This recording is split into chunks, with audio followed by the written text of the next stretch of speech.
Well, hello guys, welcome to my first Football Manager experiment. I'm the Custard Prophet, thanks for dropping by. So today, as I say, we are doing a Football Manager experiment and we are focusing on the most competitive league in the world. Yes, that's right, it's the Championship. And the reason I'm doing the Championship is mainly because I think the other top leagues have been done to death in terms of experiments, but there doesn't seem to be a huge focus on some of the lower leagues, and those are the leagues I'm more interested in, as you know from, or as you might know from some of the other stuff I do. Tends to focus on the lower leagues a little bit more, and I'm a Burton Albion fan myself, so the likelihood is we'll be doing a League One version of this as well a little bit later. Drop a note below if you're interested in a particular league, and we can think about doing that as well. But the premise of today is that we've essentially simulated the season 10 times, and we're going to have a little look as to how Football Manager predicts the Championship will look when we bring all those 10 together. We'll look at each one individually first and then bring them all together. We'll also look at transfers and things like that, and if you do want me to go into more detail later on, drop some questions and stuff in the comments, and maybe I'll look to do a part 2 of this where I look to address some of those questions if there are any at all. But let's get into it. So this is season 1, and as we can see, Middlesbrough fans out there, this is maybe a slightly unpredictable finish here. Middlesbrough finishing top, Sheffield United, who are doing very, very well in the Championship table this time round, finishing second, and Sheffield Wednesday also going up in the playoffs. A happy time in Sheffield by the looks of it. The playoff losers are Brentford, Villa and Leeds. Good to see Leeds up there, so that is, and Villa as well, so those are sort of fairly predictable. And down at the bottom, Wigan, Reading and Bolton. Maybe Reading not quite so predictable, but perhaps Wigan and Bolton would be expected to struggle. So in season 2, Aston Villa winning the league with a massive points total of 94 points. That's a fairly sizable amount there. Swansea coming in second place. I mean, they got relegated last season, so we might expect they probably have a squad that can do a job. And Sheffield United again getting promoted, so this is probably in agreement with their current form. We're seeing Blackburn and Brentford and West Brom sitting in the playoffs but not going up, and again Bolton going down with Ipswich, and we know Ipswich have done awfully this year, and Sheffield Wednesday. So Sheffield Wednesday getting promoted in the first version of this. In the second one, they get relegated bottom of the league. So this just highlights how unpredictable things really are. So in the third incarnation of this, you can see we have another different 2 teams up the top winning promotion. So Stoke and West Brom getting promoted, with Millwall via the playoffs, and Villa again in there with Middlesbrough in the playoffs and Ipswich in the playoffs. Maybe that's somewhat unexpected. Rotherham this time in the bottom 3.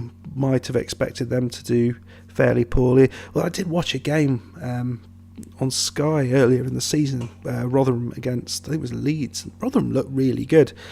Sheffield Wednesday again struggling, and Bolton bottom of the league. Yeah, Bolton in all 3 versions are so far in the bottom 3, so not good for Bolton fans. And it was a struggle last season. It looks more of a struggle this season. So season 4, this time it's again, this is again another, let's have another look. Yeah, it's another 2 different teams who are going up in the top 2. Nottingham Forest, that and Millwall. I think that is an unexpected duo there, with Middlesbrough going up alongside them. Maybe less unexpected, but Villa, Sheffield United and Leeds, all three of those expected to do well, but they've all missed out in the playoffs. And again, so we have Bolton and Reading struggling, going down. Birmingham this time finishing bottom of the pile. In the fifth season, West Brom and Stoke promoted. Bristol City going up from the playoffs. They're a decent side as well. And this time Derby have managed to get into, Frank Lampard's Derby getting into the playoffs, but not going up, along with Leeds and Brentford. Certainly Brentford have done fairly well without getting promoted so far. QPR unfortunately dropping in there. They've had a fair few seasons where it's been a real struggle for them, just getting the wrong managers again and again. Bolton and Rotherham also dropping down. Again, we have Villa topping the table here, with Stoke in second place. Leeds this time getting promoted from the playoffs, and in the unlucky losers in the playoffs, Sheffield United, Swansea and Reading. Bolton, Ipswich, Rotherham going down this time. I think we've seen all three of those in the bottom three. So the seventh season, West Brom and Swansea going up and the top two. Aston Villa in fourth, and Stoke, Derby and QPR. So Derby in there. So QPR actually this version doing a lot better, but not quite doing enough to get themselves promoted. Sheffield Wednesday again finding themselves in the bottom three. I mean, that's surprising. And they've got a good team, Sheffield Wednesday. Forestieri comes to mind as a very, very good player, although he does tend to go missing. Bolton and Ipswich also dropping down. Season 8, it's again Villa.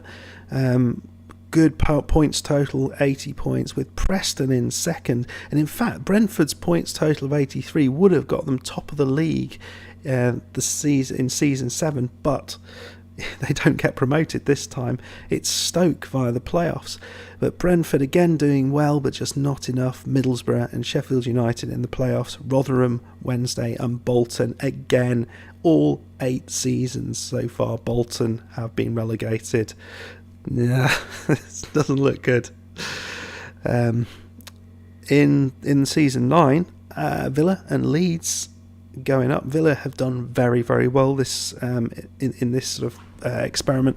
Leeds, Derby going up via the playoffs. I think that's the first time that's happened. Sheffield United, Norwich and Swansea unlucky in the playoffs, not going up. I think that's the first time we've seen Norwich involved, considering how amazingly they've done. That's a surprise, but I guess that highlights how good they've done this season. Reading, Hull and Rotherham going down. No Bolton there. No Bolton. I can tell you they were, I think they were 21st in that season. So they sort of scraped up there by their fingertips.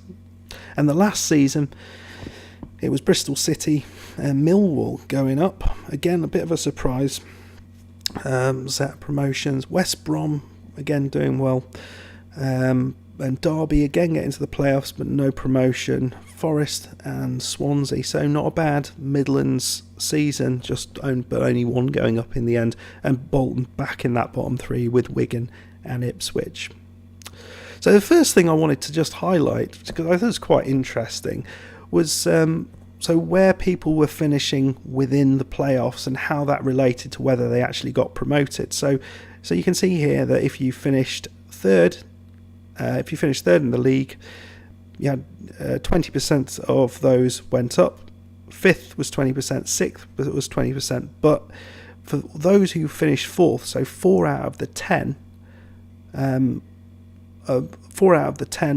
got promoted via the playoffs. So it seemed to be a benefit to finish fourth. And I wondered actually whether that was the case in real life. So I had a little look and looked at this so this is data taken from the 2008 season, the 2007-2008 season, all the way up to the current season. Is that right? No, 2008-2009. The last 10 seasons. And what was quite interesting, because I don't know, it was so actually third place and fifth place seem to do best, whereas fourth place not quite so good. But only one team has been promoted in the last 10 years who's finished sixth. That was Blackpool, way back. And I don't know, I always seem to remember people kind of like just about getting into the playoffs, bringing that momentum with them and getting promoted like that. But I guess they never finished sixth. They always kind of got a decent chunk into the playoffs by the time it finished. That was a little bit of a surprise. But so I think this season, my advice would be to the teams in there, don't finish sixth in the league. You're probably not going to get promoted. Right, so what I've done here is taken all those data, so we're not taking into account anything else, we're just looking at whether they won the league, whether they were also promoted, whether they were playoff losers, and whether they were relegated. You can see the point system on the right here. This just gives an idea of who were the most successful teams before we get into actually looking at how they did more carefully. And you can see, as we might expect, Villa come top of this with West Brom in second. Both of those teams doing very well, and they were predicted. I think you would probably predict they would do very well. They got good fan bases, good squads, and the four below them, you could say very similar things about Stoke. They went down. They did get rid of players. I thought Gary Rowett was a good pickup as a manager. I'm very surprised he's done so badly. Sheffield United with Chris Wilder in charge. I think he's a fantastic manager. He did very well in the low leagues with Oxford, wasn't it, for a long time. Was it Oxford? I'm pretty sure it was Oxford. Yeah, great manager. I know Burton were after him at some point, but in the end didn't go for him. Leeds, obviously, with Bielsa in charge, doing very well, and Middlesbrough sort of sitting in there as well, and Swansea kind of just outside of that picture. Again, just promoted, so you'd expect them to be up there. Interestingly, Ipswich, Rotherham, and Bolton, the three who've done worst in all of this. Then you see Wigan, Sheffield Wednesday, Reading, QPR. So there is a chunk of teams down there who you might expect to be down there. So I don't think there's any necessarily any massive surprises when you sort of present the data in this way. So what I've done now is to take the average position that they finished in across all 10 of those seasons, and this I think gives a much more accurate picture of where things happen. I think the other version of doing that doesn't take into account what's going on in the middle of the table. It's just at the two extremes. So this should be a much more accurate situation. And in this league, again, we have Villa right at the top. I'll explain what the SD is talking about on the right side there. Middlesbrough then coming in second this time. So if you remember, last time Middlesbrough were a little bit further down. This time they've come in second based on average position.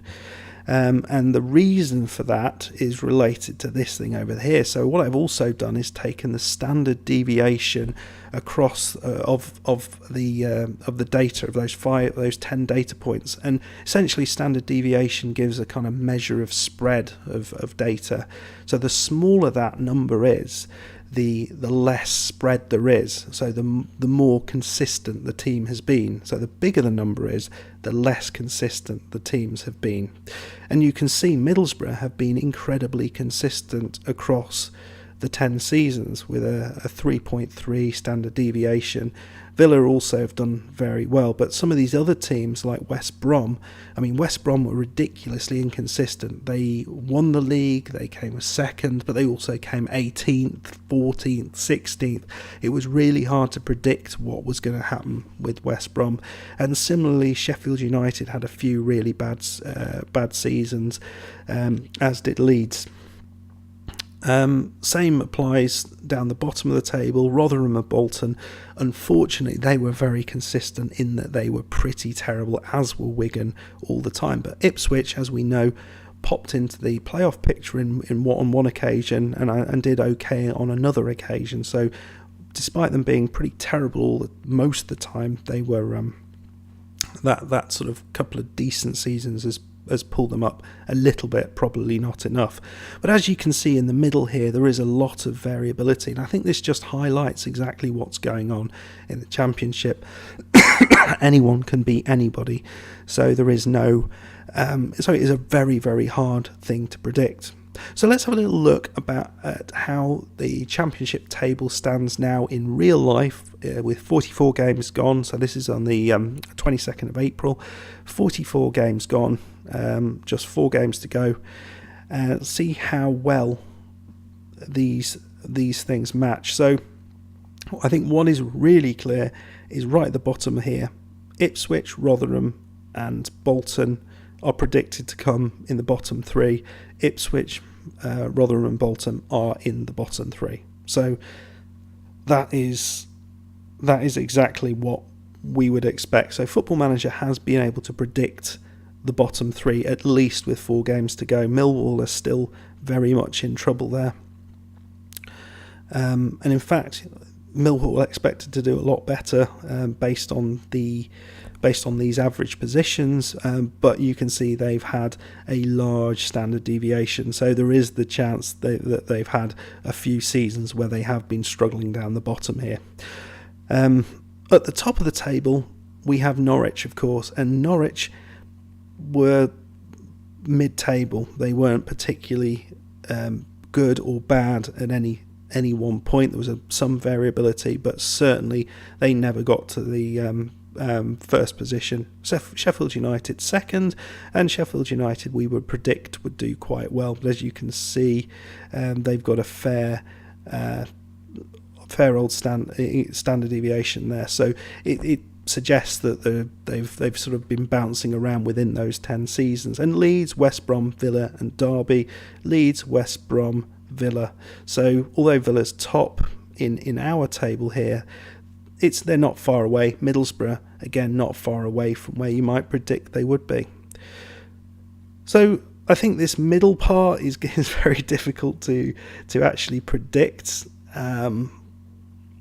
but it's not done a bad job, with the exception of Norwich at the top end of the table, and certainly it's done a very, very good job at the bottom end of the table. But saying that, I guess many people might have predicted those 3 would struggle at the start of the season.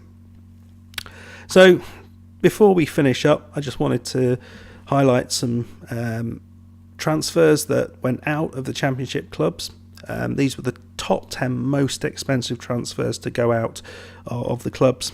I was going to do the top 10 most expensive ones to come in, but the majority of those were ones that had been already organised prior to the game, so the likes of Benica Fobe going to Stoke, and people like that. So those were the expensive ones. I think it was 4 or 5 of those that had already been kind of set up, so it seemed a bit pointless. But as you can see, a number of players have left West Brom across these different seasons. So Jake Livermore, 21.5 million. That seems a fair amount of money for Jake Livermore, going up to 27 million pounds.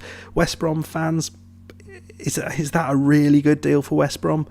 That was in season 8, and if I'm remembering rightly, I don't think that affected West Brom at all in that season. The second most expensive transfer, again a West Brom transfer, going from West Brom to Watford, Craig Dawson for £21 million.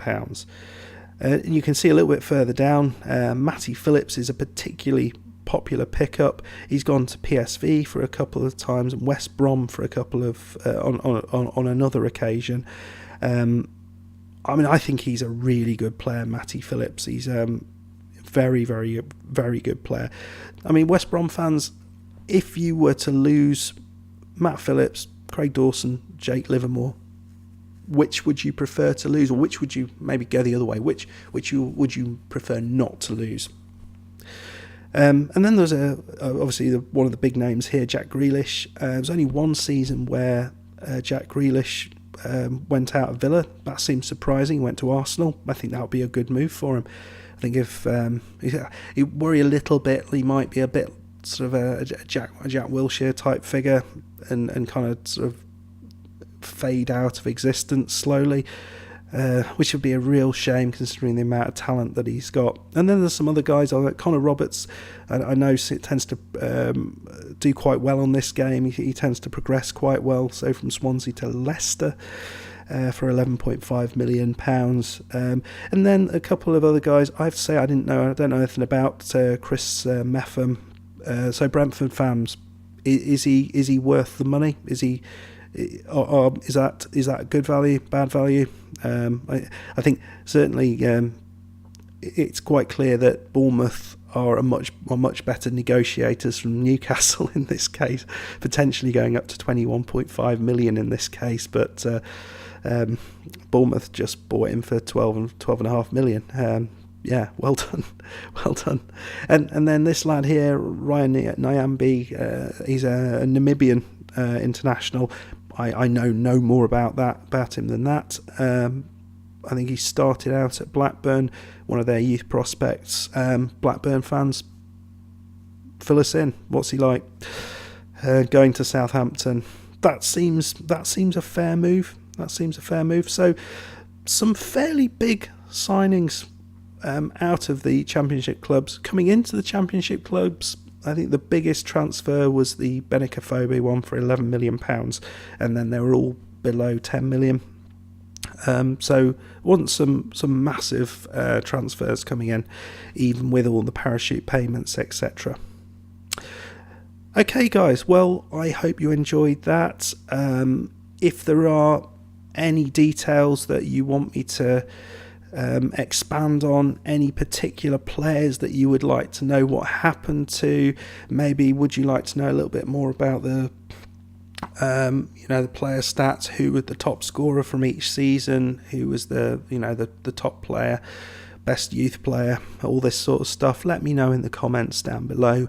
And give me some feedback on how you felt the presentation of this was. Would you rather seen more screenshots from the game, etc., or is it kind of easier to kind of run down things like this? I'm open to your thoughts on all these things. So if you would like to see other leagues done in the same way, also let me know down below. I've got some European leagues loaded, but not too many. But we can go across the 10 seasons in other leagues and see what happens. Okay, guys. Well, if you enjoyed that, please hit the like button below. I'm going to try and do a one for League One as well. It probably take me a little while to get that out. Similar sort of setup.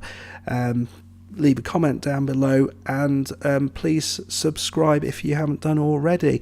And if you would like to have a check out my Burton Albion save, as it's called, the Gone for it Burton save, we're now in, I think, season 6 and currently doing well in the Premier League. Go and check that out as well. Some good stuff. Also got a RimWorld save that's just kind of starting up, if that floats your boat as well. But hopefully see you on another video, maybe one of these. Cheers, thanks a lot, see you, bye.